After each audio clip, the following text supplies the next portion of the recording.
Bonjour Michael. Bonjour Bertrand. Vous avez décidé de glisser une couche de vidéo dans la partie primaire du recrutement en fait au départ. C'est ça. L'idée c'est d'aider les recruteurs dans les premières phases de présélection des candidats et de remplacer la présélection téléphonique par une présélection vidéo. La vidéo peut être vue et revue par le recruteur et surtout il peut la partager avec son équipe. Donc on a un avis beaucoup plus juste sur le candidat puisque plusieurs personnes peuvent avoir accès à ses réponses. Donc vous remplacez quelque chose qui est assez fastidieux et pas très performant finalement pour voir qui on a en face par une solution vidéo qui s'adresse quand même plutôt au grand groupe a priori.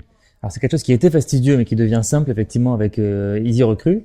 Et l'idée c'est de simplifier le processus. Alors ça s'adresse effectivement dans un premier temps surtout aux grands groupes qui recrutent, qui ont des forts volumes de recrutement. Qui recrutent en direct. Et qui recrutent en direct sans forcément passer par les cabinets. Mais aujourd'hui, 30% de nos clients sont des ETI, des PME, voire des startups qui utilisent la solution pour le recrutement du quotidien. Donc c'est pas forcément que pour les grands groupes. Il y a des vidéos froides et des vidéos chaudes, on va dire, les lives et les différés. Je sais pas, mais en tout cas, on peut faire du live avec les candidats.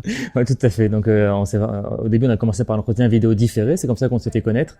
Et on a eu une forte demande de nos clients pour faire l'entretien vidéo en direct pour aller un peu plus loin dans le processus avec certains candidats.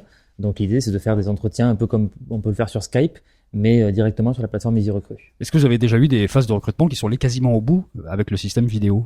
Nous, on l'a fait. Par exemple, pour nous, ça nous arrivait de le faire une fois, et certains de nos clients l'ont fait. Et ce qu'il faut savoir, c'est que 45% des recruteurs aujourd'hui se disent prêts à recruter sans rencontrer le candidat. Donc, c'est quand même une tendance de fond sur le marché, qui est qu'on va recruter directement en ligne.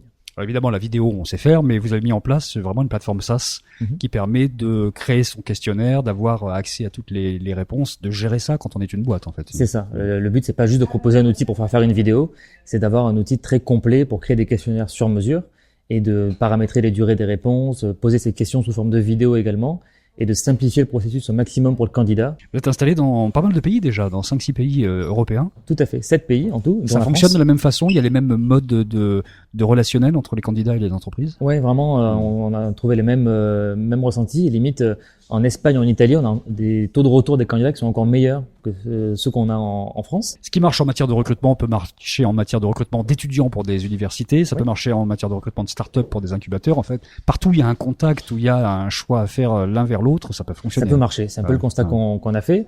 Donc aujourd'hui, on travaille avec des grands groupes qui recrutent, on travaille avec des écoles, on travaille avec Schema, avec l'EM Lyon, avec la Bocconi en Italie, qui passe par EasyRecruit pour le recrutement de leurs étudiants, et effectivement avec des incubateurs qui vont passer par EasyRecruit pour sélectionner les dossiers qui vont incuber. Donc effectivement, dès qu'il y a une notion de présélection, la vidéo peut être efficace et EasyRecruit peut avoir un intérêt.